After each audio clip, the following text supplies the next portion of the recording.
Jungle Boogie, Jungle Boogie.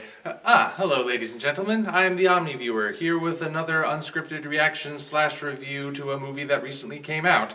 Was gonna do Independence Day Resurgence, but apparently that's kind of pointless because no one's going to see that movie anyway. So instead I'll be doing The Legend of Tarzan, which I've been looking forward to quite a while in a kind of a way. Alright, I will be upfront about this. I don't necessarily hate the movie The Legend of Tarzan, but I do find myself being kind of disappointed by it. You may as well know up front, I am a huge Edgar Rice Burroughs fan. He is definitely one of my favorite authors, and you should read him as well. If you like world building in your stories, if you like sci-fi or fantasy at all, you must read Edgar Rice Burroughs. No negotiating or exceptions or anything. Basically, pretty much everything we know about popular culture in those genres, it more or less originated with Burroughs as we know it today. Without Burroughs, there wouldn't be any Star Wars, there wouldn't be any Superman, and none of the stuff that was inspired by either of those. Think of how different the pop culture landscape that would be. However, even though I'm a Burroughs fan, Tarzan is my least favorite of the stuff he's written, which isn't to say I don't like it.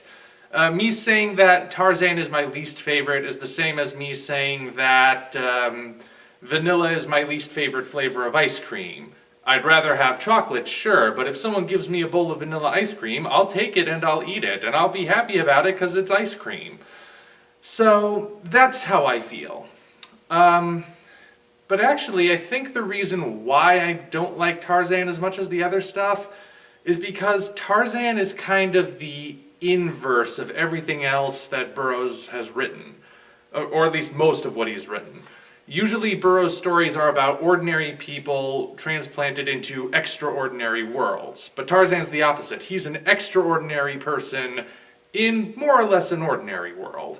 And I actually think that's why the major studios have gravitated towards him. Tarzan is mostly popular through the movies and the shows and all the different versions of him.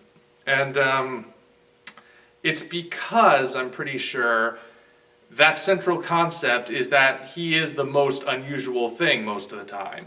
And that makes it cheaper to make. With something like any of the John Carter of Mars books, you have to build an entire world, literally, from scratch. And it's got to have crazy technology and creatures that are both sentient and big roaring monsters. But with Tarzan, all you need, like back in the 50s, all you would have needed is a jungle set, some gorilla costumes, and a couple animals rented from the local zoo. These days, CGI. But yeah, basically I think that's the primary reason Tarzan caught on above all others, because Tarzan was the easiest to do. Not the most interesting, just the easiest. And again, this is not to say I don't like Tarzan. But I hear some of you already thinking, wait a minute, Tarzan has a fantasy element to him. And you're right, there are plenty of fantasy stories out there, like the Lost City of Opar, which is like a landlocked Atlantis. That's a pretty big thing. Tarzan actually once crossed over with At the Earth's Core, the Pellucidar novels. And yeah, think about that. Edgar Rice Burroughs was also doing shared universes way back in the day.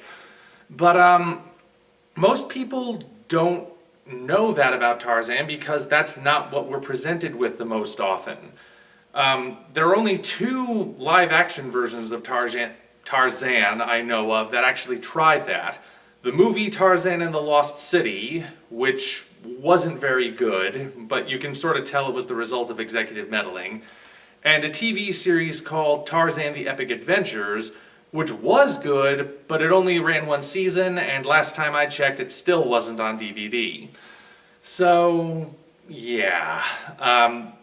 Most of the time, Tarzan is the most unusual thing in the movies and shows that he appears in.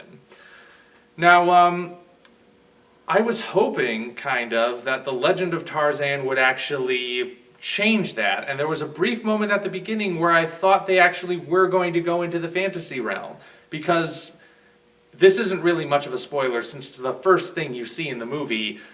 we open with the villain going to Opar. And if you're a regular reader of Burroughs, your eyes might have lit up and you might have gone, ooh, that's interesting. And if you're not familiar, like I said earlier briefly, Opar is like a lost city in the heart of the Congo. Think landlocked Atlantis. And there's like a magical element to it. It's kind of hard to get into in what I'm hoping will be a short video. But point is that there was a moment where we were going to Opar, and unfortunately it's not, there's nothing to it. We just go to this little rock outcropping with a carving in the rock wall that might be a face, but it's so poorly done it could just have been, it's hard to tell if it was meant to be deliberate or just an optical illusion. And that's all we see of Opar. It's possible that if they make a sequel, they could always say, oh, Opar was just a couple more miles in that direction. You were just at the outskirts of it. But yeah, that wasn't included. And that's the part that disappoints me, because this really isn't any different than any version of Tarzan we've gotten before. I know there have been a lot of articles saying that that they've had some variation of the phrase, this isn't your daddy's Tarzan. It's not. It's not even your granddaddy's Tarzan. It is the original Tarzan. That's what they were aiming for. And because, none of this me Tarzan, you Jane stuff where he's a simpleton. He's smart, he speaks fluent English, he's Tarzan. Read the books. But the problem comes from the fact that, like I said, there is that fantastical element to Tarzan. Not just in the idea of a guy being raised by apes. There's actual like magic and monsters and dinosaurs showing up and crossovers with the other Burroughs series. And, we live in an age now where we don't need realistic Tarzan anymore. We've gotten to a point where we now realize that believability isn't the same thing as realism. Because, there was originally that push towards making things realistic. But these days, Guardians of the Galaxy. Need I say more? That's considered one of the best Marvel movies of the Marvel Cinematic Universe, and that people were thinking that was going to be a huge flop because it was going to be too out there. Talking tree, talking raccoon, what? But now, we love it, and we're all looking forward to the sequel. So, there really wasn't a need to have another realistic Tarzan movie. We could have gone full-bore fantasy, but we didn't. And I really don't know why. I mean, I just don't know. And it was kind of disappointing. I was hoping they'd try to go a little more into that. And since I brought it up earlier, I'd said that all you need now is CGI to realize stuff. I gotta say, the CGI in this movie was bad. I mean, really bad. I don't think there was a single real animal in the whole movie. And I understand why. Real animals are difficult to deal with. But, the apes that raised Tarzan, they look fake. They do not look like real creatures. And this is a movie coming out a couple years after those two Planet of the Apes movies, where we had photorealistic primates. This movie really has no excuse. It looks like it was made in 2003 almost. I don't know what happened in that regard. So, but like I said, I don't really hate the movie. There's good stuff in it. The performances are good. The story's pretty interesting for what it is. I mean, is it really actually? I don't know. I've only seen it the one time. I'm probably gonna review this when it's out on DVD. But, yeah. Fact of the matter is, Legend of Tarzan was a missed opportunity, I think. This could have been a chance to really give us a truly different version of Tarzan. They didn't make it an origin story. That's another thing I will say it does right. They sort of retell parts of his origin in flashbacks because there are things that they changed which needed to be explained, including making up a character who has never been present before, which I'm not really sure how I feel about that either. But, yeah, like I said, it's not an awful movie. It's not a great movie. It's just kind of an average action movie, probably worth a rental. But I feel like it could have been so much more.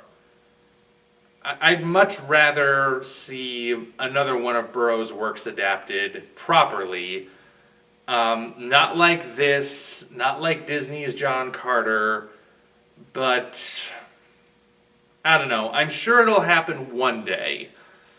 But for now, I guess Legend of Tarzan is really worth more of a rental than an actual, like, paying to see it in the theater. I don't know if there's anyone else out there who likes it, but I'm just sort of I guess. So, those are my thoughts at least. Speaking as a Burroughs fan, I was kind of disappointed. But if they make a sequel, and who knows, they've greenlit sequels for bigger flops, they might take it in a different direction if we get the word out there, or we might get another reboot eventually. But those are my thoughts. Just wanted to share them with you. Until such time as we meet again, this is the OmniViewer signing off.